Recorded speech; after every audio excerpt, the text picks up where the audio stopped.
Hey guys, Brian Zimmerman here again.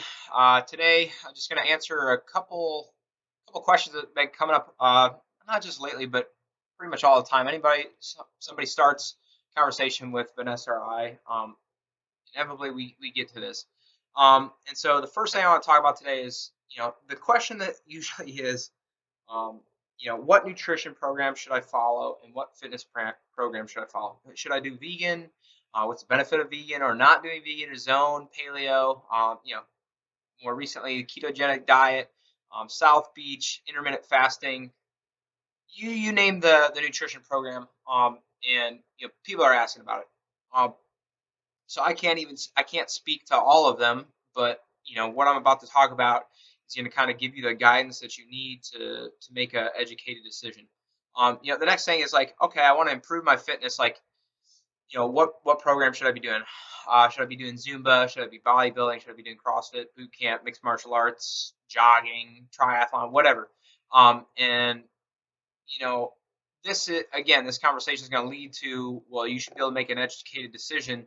But it all starts with some basic principles that you need to decide whether this is improving your fitness or not, or if it's hitting the results that you're looking for. So first of all, who wants to be fit? Like, what when people say they want, for example, they want to lose weight, they want to get stronger, they want to look jacked, they want to tone up, they want to be healthy, they want to improve sports performance. All of those things come with an improvement in fitness. And so like I'm just gonna go work out, I'm gonna go ride my bike, I'm gonna get more fit.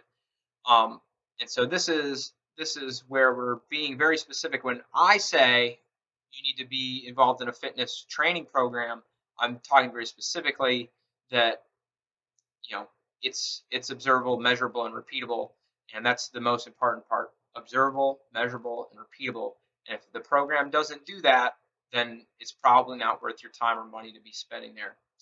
So some of the things that you're going to benefit from a fitness training program: you're going to have improved health correlates like blood pressure, resting heart rate, blood glucose, A1C, all that stuff. You're going to lose body fat, so not necessarily lose weight, but you may lose weight if you have a ton of body fat to lose. Okay, you're going to get better muscle definition. You're going to get jacked. You're going to get stronger. You're going to improve sports performance, and you're going to certainly increase the quality of your life and probably the quantity of life as well. So what is fitness? This is the most important question to ask when you're starting any program that you claim to be improving fitness. It's like if you start doing Zumba, the only way that you're going to be getting more fit from Zumba is if you are less fit than somebody who regularly does Zumba. But Zumba itself is not going to take you from terribly out of shape to terribly in shape, with any success rate. If you're by far, if you're doing nothing, absolutely go do it. If you're saying you want to make it to the next level and you want to, lose weight, you want to improve sports performance, is not going to be your first choice. Okay? And so again, I'm not knocking Zumba. Anything is better than nothing, and Zumba can be used. So yeah, just not knocking Zumba. Okay, so what is fitness? Fitness is average power, over across broad time mental domains. Like, that's kind of a mouthful, but what is that? All that means is we're literally measuring foot pounds per second. Okay, and it's averaging that across 1 second time domain to 2 hour time domain. Anything in between is fair game. But we're measuring power. Okay, or average power across any of those time domains. Okay, what different modes are there? There's gymnastics, there's weightlifting, there's cardio, there's pressing, pulling, squatting, like all sorts of different stuff. All right, so like, if why is that variance important? You can check that out in another video. I'm going to try and link it in here later. But what is fitness? It's being powerful at many different times, many different types of movement. Okay, in short. So how do we improve fitness? We do that through training. And so what we want to do is to be able to improve the amount of the average power that we can produce at 1 second all the way out to 2 hours. If we can improve our power output at any of those times, that's what improving fitness is. Right? And so we're going to try and pick a training program that's going to allow us to do that consistently. We're going to be able to measure and see improvement. So something that came up today was like, oh, well, I'm going to be vegan versus having any animal source proteins. And fine, but what we want to think about is, like, is this going to help us produce the power that, is it, we're going to take this measurable amount of power, and is it going to increase it or is it going to decrease it? And that's telling us what our fitness is. And if your only measure of, fitness is I can do my daily task or I can't do my daily task, you're going to be far from being able to see the progression or regression of your fitness before it's too late. And when somebody loses enough fitness and they go, I can't do my daily functions, that's the door into the nursing home. Okay, is when you can't do that. So if you're not measuring it in any other way, you're going to be smacked right in the face with that door and go, oh shit, I don't have any fitness left. And obviously that's going to be a problem. So to get going there, what is the goal of any training program? It's to improve fitness. Again, that's like as we just defined. It's increased work capacity across broad time and modal domains. It's improved power across all sorts of different exercises across all sorts of time domains. So now we got a couple different ways that we sort of classify what types of programs you're in. So we have exercise program, we have training program, and then we have a great training program. So I'm just going to kind of give you the defining points of each and why they do or don't work very well. So exercise program, it's usually measured off of heart rate, time spent doing activity, maybe like how many steps you're taking in a day, or how many calories you're burning, or the amount of sweat you're producing, or just being out of breath. If I get out of my breath, that's a workout, or there's no measurement at all. Okay, and so the problem with an exercise program is they don't have a goal specific to improving fitness. Okay? If my goal is to lose 10 pounds, that's weight loss is a health correlate, not fitness itself or health itself. And so that's going to be another video. It's kind of a long one. It's my favorite one, but like exercise program doesn't have a goal that's specific to improving fitness. So if we can't measure our power during an activity, then it's likely that it's not helping us improve our fitness, and that's going to be a problem. So how can we improve something if we don't define it? Number one, which we talked about just a couple of minutes ago, and then number two, if we don't measure it. If we have no idea what it is, or if we're not measuring it, we're probably not improving it. And if we do improve it, it's totally by chance and nothing else. And that's why exercise programs, for example, Zumba or boot camps, or running on the treadmill, don't work particularly well after a certain point. And that's where you hit these plateaus. Okay. Next, I want to define what is a training program and why training programs don't work. They work, but they don't work great. So training programs, what separates a training program from an exercise program is they have a measurable goal, they have a plan, and it utilizes appropriate movements. So like this is where most people start in a training program that like start getting results. For example, if I'm going to do a strength program, my goal is to add 20 pounds of lean muscle mass. Okay, I have a goal. It's measurable. I go, okay, I want to add 20 pounds of lean body mass. It has a plan. I'm going to eat X, Y, and Z. I'm going to lift X, Y, and Z. And those movements happen to be really appropriate. Like they're the ones that gain the largest stimulus, like squats and deadlifts and pulls on a barbell. And what separates a training program from a great training program is that not all training programs are constantly taking feedback on how well the training is going. So like you may see body mass moving up, but you're not necessarily asking yourself, okay, why is it not going up as fast, or is it going too slow, or something like that.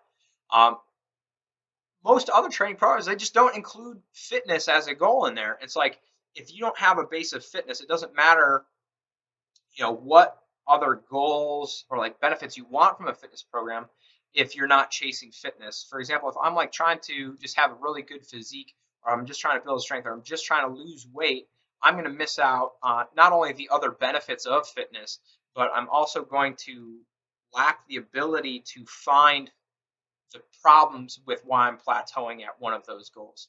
All right, I have a good physique, but I want a great physique. Well, if you're not considering how this relates to your fitness, as described earlier, increase work capacity across broad time and modal domains, then you're going to run into a wall where you're like, I don't know what to do. Okay? And that's going to be a problem. And so it's going to frustrate you. And usually what frustration leads to when you hit a plateau is regression and then quitting the program. And then obviously that's not going to help at all either. So with a training program, these goals can be attained with programs specifically for those, like strength. You can build a program that's going to help you do that. But ultimately, the results are going to be limited without advancing the methods. Like if you can't include fitness into a strength training program, then you're gonna plateau relatively quickly, and that's when the frustration sets in. So what defines a great training program versus a regular training program, and what separates it from just everything else? A great training program, the goal is fitness. As defined above, it's measurable. It's increased work capacity across broad time modal domains. How do we measure that? It's foot-pounds per second. 555 of those is 1 horsepower. That's how we measure it. It's a measure of power. Okay, so fitness is the goal. There's a plan to improve our average power across all sorts of different movements and different time domains. It uses the right movements, the ones that are most effective, and those ones are called functional movements. So they're compound movements, multiple joint, and they're body movements that happen naturally outside of the gym in everyday life, and that's why we use them, because they are functional. Okay, that's why they produce the best results, because they have a real function. Okay, so once we have these right movements, okay, we need to include technique. Excuse me, we need to include intensity that's driven through technique. So as the technique improves, intensity is going to improve through efficiency. We're constantly measuring and remeasuring and improving the methods in which we get to fitness. Okay, so like this is just a feedback loop. So like what works one time is going to work for other people. Okay, and if we can improve on that method, we just make it that much better, and we keep on improving every time. So like at CrossFit Jungle Gym, for example, our feedback loop is about 3 months long. And that's where we reschedule goal setting sessions. That's where everybody in our gym comes back in. Okay, what's your goal? What progress have we made? What do we need to improve? Are we making progress? What are you doing? What are we doing? And then we're reassessing and making the program better. It's like if a training program doesn't include that feedback loop, you could be stuck there spinning your wheels for years before you ever realize that something needs to change. And that's something that our facility, we just can't let that happen. Like, livelihoods depend on it. Your results depend on it. Everything depends on constant improvement of the program. So what else defines a great training program? It's self-perpetuating. Like if we get into the routine of like, here's goal, here's accomplishment of that goal, here's improvement of the plan to help the next person in line get to that goal faster, it just keeps on building, and it's cyclical, and it never stops growing into a better program. And that's ultimately what we strive for at CrossFit Jungle Gym, and that's why we think our program is the best in the area. Besides that. So any great training program. So like obviously we're not the only great training program in the country. We're definitely the best one in the area, and this is why. So why CrossFit Jungle Gym? CrossFit is designed based on evidence that improves fitness. Like as we discussed, once again, based on what fitness actually is, constantly varied. It's increased work capacity across broad time modal domains. And so how do we accomplish that? Through practice. This is some of the stuff that was taught by the original CrossFitters and then passed down to us, and now we're just continuing to improve the program. But it starts with constantly varied functional movements executed at high intensity. It's like we've spent time talking about each of these in depth in other videos and other articles, and so like I encourage you to go read those each. But that's where CrossFit starts. Okay. So now, like, what about CrossFit Jungle Gym? We've had coaches, so like Vanessa and I specifically, and now some of our other coaches have been around for 4 or 5 years. Like Vanessa and I have been training CrossFit for the last 9 years straight through. But what we've done is we just had specific goals. We've tried programs, said how can we make this better? We've tried better programs. How can we make this better? We've made new goals after we've accomplished goals, and basically just taken the scientific process, like measure, program, remeasure, go through that same feedback cycle over and over and over and over again. And we've done it for years. And what that experience has brought to us is we know what works nutrition, we know what works lifting, we know what works for conditioning. We know all those things through practice. And we're constantly learning. And like all we do here is we just do a giant science experiment, and we run it constantly. And like the cool thing about that is we make a hypothesis, we test it, and we either learn that it does work or it doesn't work, or that it works and we could make it even better. It's like that's what we do here at our facility. And if you're interested in becoming more fit, you have to do that for your own training program. So like the takeaways from this discussion today, uh, the question: should I eat vegan or zone or paleo or keto or whatever? Be your own experiment. If you take a good measurement of fitness, you measure all the time domains, like you go in a measurement under 10 seconds, one that's about 2 minutes long, and then you take one that's maybe 20 minutes long. Okay, and then you test heavy, medium, and light weights, and you test them across different types of movements like gymnastics, weightlifting, and cardio. You know, then do your nutrition program for 2 months, 3 months, 4 months, 6 months, and then retest all that shit. And like what you'll be able to say is, did my fitness improve? Yes or no? Okay. And we want to have a very defined measurement so that we can have very defined results.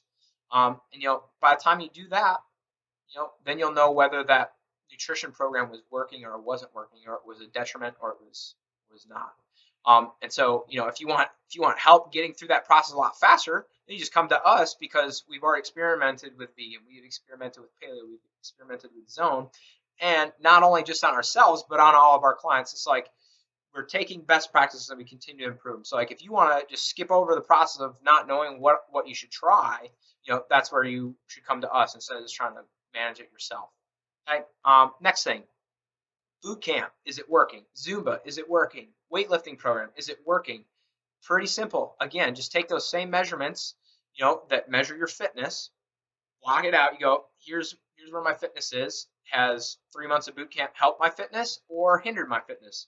If all your stuff's the same, great, you maintained it, but why on earth would you be spending 4 hours a week doing something just to maintain your fitness when you could be doing something for 3 hours a week that's going to immensely improve it?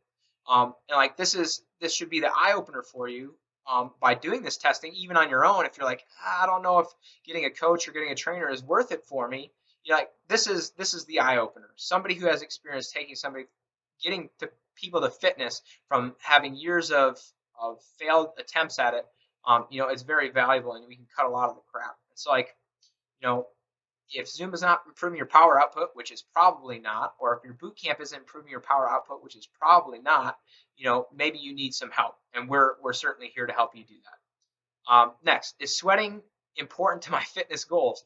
Yeah, because sweating helps cool your body down, and chances are, if you don't sweat at all, then you're probably not getting very warm, which means you're probably not training that intense. But no, it is certainly not an indication of what your fitness results are going to be exactly.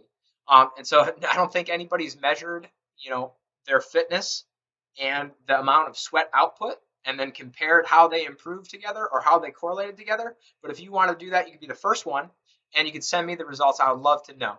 But I don't put enough, I wouldn't put any weight on my sweat output in comparison to my fitness results, because I know I can get fitness results without sweating a lot. So I'm not really too concerned with the correlation. Next question.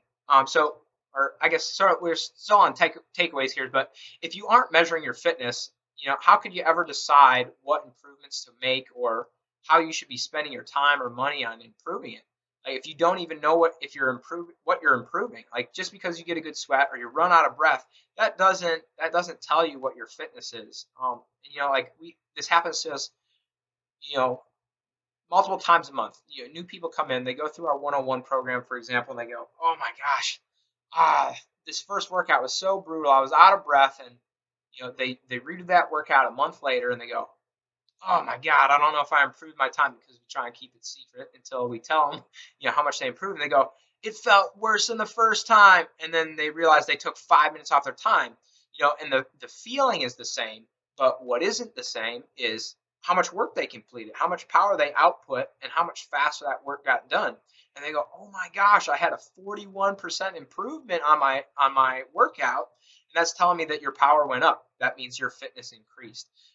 It's like, if you're not measuring it, how on earth can you know if what you're doing is working or it's not? On that end, some people come in with sort of like I don't want to say superficial, but like it's not a fitness goal, looking sexy or looking good naked or losing weight or running a marathon. Those things aren't fitness. They may be They are results that happen through acquiring fitness or trying to attain a fitness. Um, and then again, they're a benefit, but they just because you can do one or you've lost weight doesn't necessarily mean you're fit either. And that's why it's important to measure in this way, because like just because you're skinny, for example, doesn't mean that you're healthy. Like you could be 160 pounds, 6 foot tall, and have diabetes. Like, um, and that's obviously not healthy. But if we're chasing fitness, all that stuff is going to go in the direction of healthy and fit. So like this is just the tip of the spear. Like I could talk about this for hours and hours and hours and hours and hours. But the best way to get started on your fitness is really to book a no sweat intro with Vanessa, myself, or one of our coaches at CrossFit Jungle Gym, and we basically just start with your goals. Make sure that you're on the right track, and at the very least, you can leave knowing that you have an idea of how to measure your fitness. Um, you know, I covered a lot of stuff today. We could go, like I said, we could go on and on. But if you have any questions, I'd love to hear from you guys. You can hit me on email at Brian at jgfitnessnj.com. You can click the link and book yourself a no sweat intro and schedule yourself there. Look forward to hearing from you. Hope your fitness goes well.